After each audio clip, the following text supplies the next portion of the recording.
Hello everyone. तो आज मैं अपना नीट यूजी का एक छोटा सा इंसिडेंस बताऊंगा जब मैं एक ऑफलाइन कोचिंग्स में एडमिशन लिया था। तो बेसिकली मैं एक एवरेज स्टूडेंट था और मुझे बहुत सारे स्ट्रगल करनी पड़ी थी। तो उस वक्त मुझे पता नहीं था कि कौन सा कोचिंग बेस्ट है, कहाँ पे अच्छा प्रिपरेशंस होते हैं, नीट यूजी का बेसिकली प्रिपरेशंस कैसे करना चाहिए, ये सारी चीज़ों के बारे में मुझे कुछ पता नहीं था। बट मेरा एक ड्रीम था कि मैं एक डॉक्टर बनूं और ये मेरा ड्रीम अचानक से नहीं आया था। ये मेरा ड्रीम 6th क्लास से ही था। बट मैं एक नॉर्मल जगह से बिलोंग करता हूँ जहाँ पे इतने सारे एक्सपोजर नहीं होता है कि डॉक्टर कैसे बना जाता है। ऊपर से मैं अपने गांव का पहला डॉक्टर बनने जा रहा हूँ, तो वहाँ पे लोगों को कुछ पता नहीं होता था कि कैसे इस एग्ज़ाम का प्रिपरेशंस होता है। तो मेरा एक दोस्त ने मुझे हेल्प किया कि भाई अगर तुम नीट यूजी का प्रिपरेशंस करना चाहते हो तुम्हें एक कोचिंग्स में एडमिशन्स लेना होगा। वो बहुत ही फेमस कोचिंग है, बट मैं कोचिंग्स का नाम नहीं लूँगा, बट रियल प्रॉब्लम आप लोग के सामने लेके आऊँगा कि क्या प्रॉब्लम मुझे फेस करने पड़े थे। ताकि आप लोग को ये प्रॉब्लम फेस ना करना पड़े ड्यूरिंग योर नेट प्रिपरेशंस। आज मैं बताऊंगा कि कैसे ये कोचिंग सिस्टम वर्क करती है। तो मैं एक ऑफलाइन कोचिंग्स में एडमिशन्स लेता हूँ, बट उससे पहले मुझे बताया जाता है कि तुम्हें एक टेस्ट देना होगा, जिस टेस्ट का नाम होता है स्कॉलरशिप टेस्ट। इससे तुम्हें स्कॉलरशिप मिलेगा। तभी मैं डर जाता हूँ कि स्कॉलरशिप टेस्ट लेंगे उसमें क्या होगा, पता नहीं कैसा क्वेश्चन आएंगे। बट मैं डरते डरते एग्जाम दे देता हूँ स्कॉलरशिप वाला। तो स्कॉलरशिप का टेस्ट का रिजल्ट आता है, मैं अपने फादर से बताता हूँ कि मुझे मात्र 5% स्कॉलरशिप मिलेगा। फिर मेरे फादर बोलते हैं कि तूने पढ़ाई नहीं किया है 9th-10th में। अब मैं उनसे कैसे बताऊँ कि मैंने पढ़ाई तो की है, मैंने बोर्ड के लिए पढ़ा तो, बट यहाँ पे हायर लेवल के क्वेश्चंस आते हैं, थोड़ा उस लेवल की स्कूल में पढ़ाई नहीं जाती है। तो उसके वजह से मेरा स्कॉलरशिप में मार्क्स नहीं आया। कोई कंपटीशन के लिए पढ़ता नहीं था क्योंकि मुझे अवेयरनेस ही नहीं थी कि कैसे तैयारी की जाती है इस एग्ज़ाम के लिए। क्योंकि बहुत सारे बच्चे जो अवेयर होते हैं इस एग्ज़ाम का प्रिपरेशन 9-10 से ही करना स्टार्ट कर देते हैं। तो वो टेस्ट देते हैं स्कॉलरशिप वाले, तो जाहिर सी बात है उनका अच्छा रैंक आता है, उनका अच्छा नंबर आता है और उनको स्कॉलरशिप भी अच्छा मिलता है। स्कॉलरशिप का इंपॉर्टेंस मैं बताऊंगा कि कितना ज़्यादा है, बस इस वीडियो को आप एंड तक देखना, तब आपको पता चलेगा कि श्याम भाई सही बोल रहे हैं। और आप भी इस चीज़ को कहीं ना कहीं फेस किए होंगे अगर आप एक ऑफलाइन कोचिंग को ज्वाइन किए होंगे। बट ये बात मेरे मदर फादर नहीं समझेंगे क्योंकि उनको ये डिफरेंस पता ही नहीं है। अब जिनको ये डिफरेंस पता ही नहीं उनसे क्या एक्सपेक्ट करना। खैर, मेरे मदर फादर बहुत ही सपोर्टिव रहे इस जर्नी में, मैं उनका तहे दिल से शुक्रिया करता हूँ। बट बहुत सारे पेरेंट्स होते हैं जिनको कोई नॉलेज नहीं होता है, कुछ पता नहीं होता कि कैसे ये कोचिंग सिस्टम वर्क करता है। उनके बच्चे को बहुत सारे प्रॉब्लम्स फेस करना होता है। तो आज मैं एक एक करके उन सारे प्रॉब्लम्स के बारे में बताऊंगा। तो बेसिकली ये स्कॉलरशिप टेस्ट उनके लिए एक बहुत बड़ा हथियार होता है, क्योंकि यहीं से पता चलता है एक बच्चा का इंटेलिजेंस कि कौन सा बच्चा इंटेलिजेंट है और कौन सा बच्चा एवरेज है, जो कि कोचिंग के बिजनेस के लिए काम आएगा। और जो बच्चा इंटेलिजेंट है उसको हम बनाएंगे टॉपर, उसको देंगे स्पेशल अटेंशन, उससे हम मेहनत करवाएंगे, उससे हम टीचर से बात करवाएंगे, टाइम टू टाइम गाइडेंस देंगे, पर्सनली कैबिन में बुलाया जाएगा उनको और बैठा के बात किया जाएगा कैसे तेरा नंबर इंक्रीज नहीं हो रहा है। उनको मिलेगी अर्जुन वाली मेंटरिंग। और बाकी बच्चे तुम लोग आओ, फीस जमा करो, कोचिंग में पढ़ना है तो पढ़ो, तुम पे कोई यहाँ पे ध्यान देने वाला नहीं है, तुम्हारा अकाउंटेबल कोई नहीं होने वाला है कि तुम्हारा मार्क्स क्यों नहीं इंक्रीज हो रहे हैं। सिंपल बोल देंगे मार्क्स क्यों नहीं इंक्रीज हो रहे हैं तो बोल देंगे कि तुम पढ़ता नहीं है। अरे भाई, उससे पूछो तो क्यों नहीं पढ़ता है, क्या दिक्कत है उसकी लाइफ में, क्या उसको जो आप पढ़ा रहे वो समझ में भी आ रहा है। तो बहुत सारे बच्चे तो यहाँ फंस जाते हैं और बहुत सारे बच्चे जो पढ़ते हैं हो सकता है वो डिस्ट्रैक्ट हो जाते हैं। इतने सारे डिस्ट्रैक्शंस हैं, तो उन बच्चों को कंट्रोल करना, उन बच्चों को समझाना, उनसे पर्सनली जाके बात करना, ये हमारे कोचिंग सिस्टम में है ही नहीं। हमारा कोचिंग सिस्टम बस उन बच्चों के लिए है जो बच्चे अच्छे पढ़ते हैं। उसके बाद वो बच्चे को फ्री में पढ़ाया जाएगा स्कॉलरशिप देने के नाम पे। बोलेंगे कि बच्चा तुम आ जाओ, मैं तुम्हें पढ़ाऊंगा फ्री में। और ऑब्वियस सी बात है, जो बच्चे को फ्री में मिलेगा पढ़ाई वो बच्चा जाएगा ही, वहाँ से पढ़ेगा।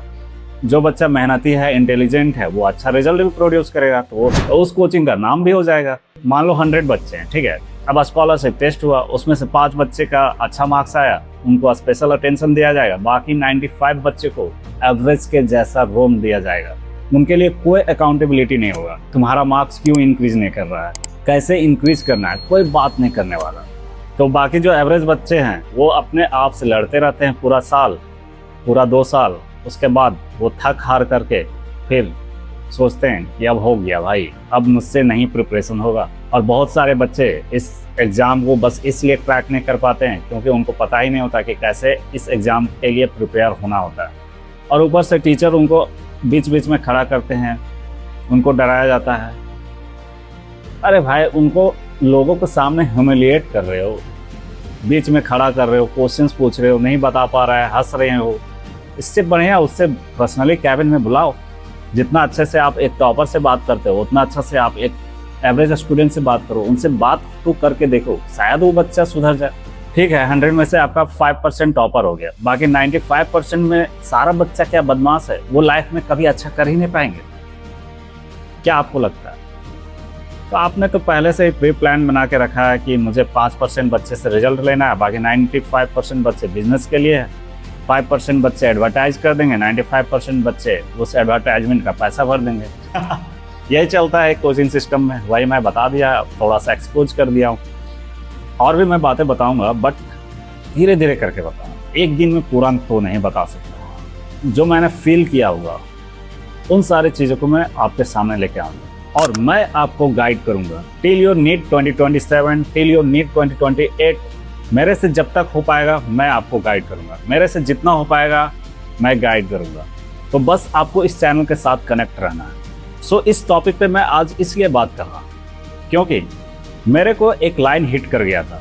सामने से एक कोचिंग स्टाफ आती है और बोलती है कि तुम लोग को ये एक्स्ट्रा एज वाला मॉड्यूल तो देना नहीं चाहिए क्योंकि तुम लोग इसके लिए डिजर्व ही नहीं करते। क्योंकि उस टाइम पे हम लोग का जो मार्क्स आ रहा था वो आ रहा था 200-300 मार्क्स, और वहाँ से लगभग 2 महीना बाद हम लोग का एग्ज़ाम था नीट यूजी का।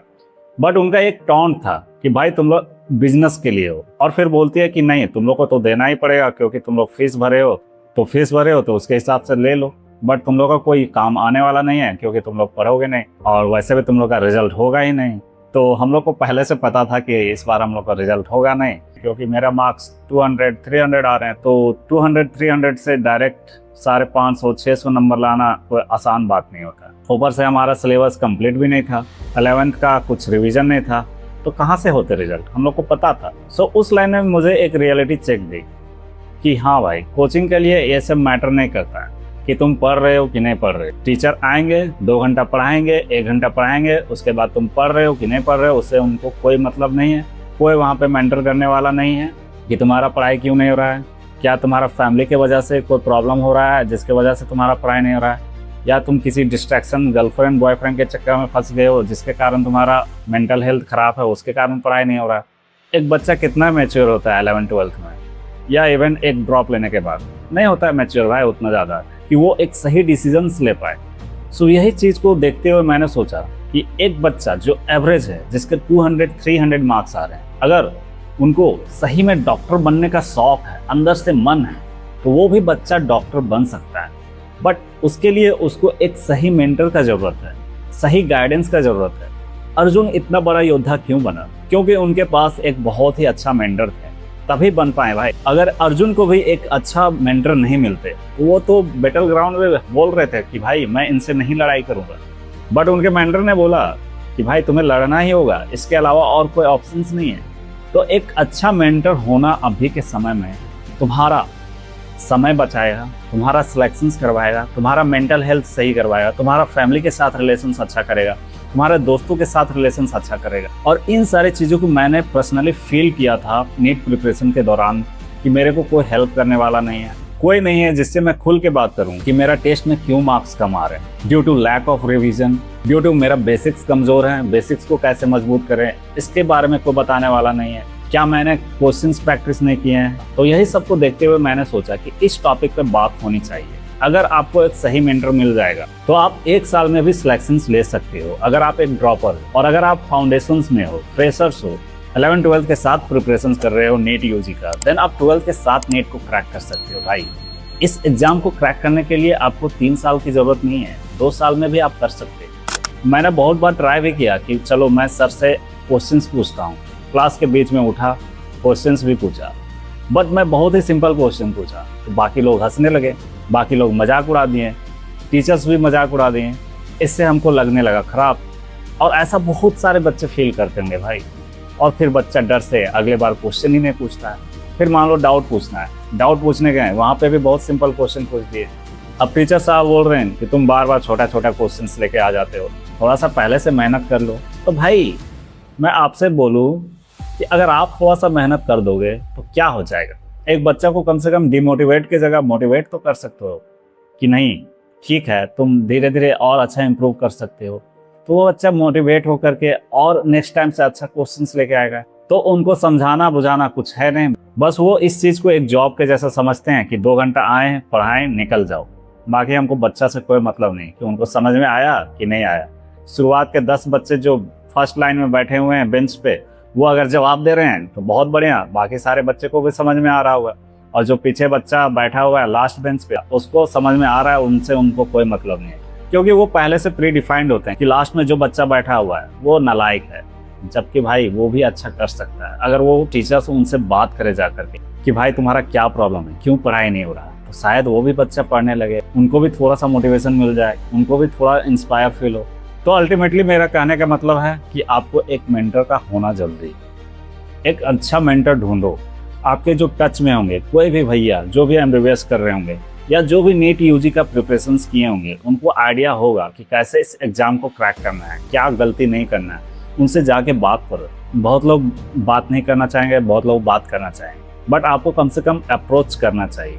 और बाकी तो मैं हूँ ही, मेरे से जितना हो पाएगा मैं आप लोगों को सपोर्ट करूँगा। अगर आप लोग चाहो तो मैं एक ग्रुप भी बनाऊंगा जिसमें जितने भी नीट एस्पिरेंट्स हैं उन बच्चों को मैं डिसिप्लिन में रखने की कोशिश करूंगा। ऑनलाइन प्रिपरेशन है तो बहुत बढ़िया, बट इसमें बच्चा का सबसे बड़ा प्रॉब्लम होता है कि वो डिसिप्लिन में नहीं रहता है। और जब डिसिप्लिन में डेली काम नहीं करेगा, डेली लेक्चर्स नहीं लेगा, सप्ताह में टेस्ट नहीं देगा, डेली रिविजन नहीं करेगा, डेली जो लेक्चर्स लिए हैं उसका क्वेश्चंस प्रैक्टिस नहीं करेगा, तो उसका बैकलॉग क्रिएट होने लगता है। और बैकलॉग जब क्रिएट होने लगता है तो लास्ट में वो पढ़ना भी चाहता है तो नहीं पढ़ पाता है। सो अगर आप लोग चाहोगे तो मैं एक ग्रुप बनाऊंगा जिसमें मैं आप लोग को कोशिश करूंगा डिसिप्लिन में रखने का। मैं आप लोग को मोटिवेट करूंगा, इंस्पायर करूंगा, और डेली मैं आपका होमवर्क चेक करूंगा। डेली मैं आपका कितना क्वेश्चंस प्रैक्टिस किए, कितना लेक्चर्स लिए, ये सारी चीज़ों को मैं देखूंगा। बट उसके लिए मुझे कमेंट सेक्शन भरा हुआ चाहिए कि हाँ भैया आप स्टार्ट करो। आप लोग का सपोर्ट चाहिए। जब तक आप लोग सपोर्ट नहीं करोगे तब तक मैं इस काम को कंटिन्यू नहीं कर पाऊंगा। सो दैट्स ऑल, इस वीडियो में इतना ही। मिलते हैं नेक्स्ट वीडियो में, तब तक के लिए जय हिंद, जय भारत, स्वस्थ भारत।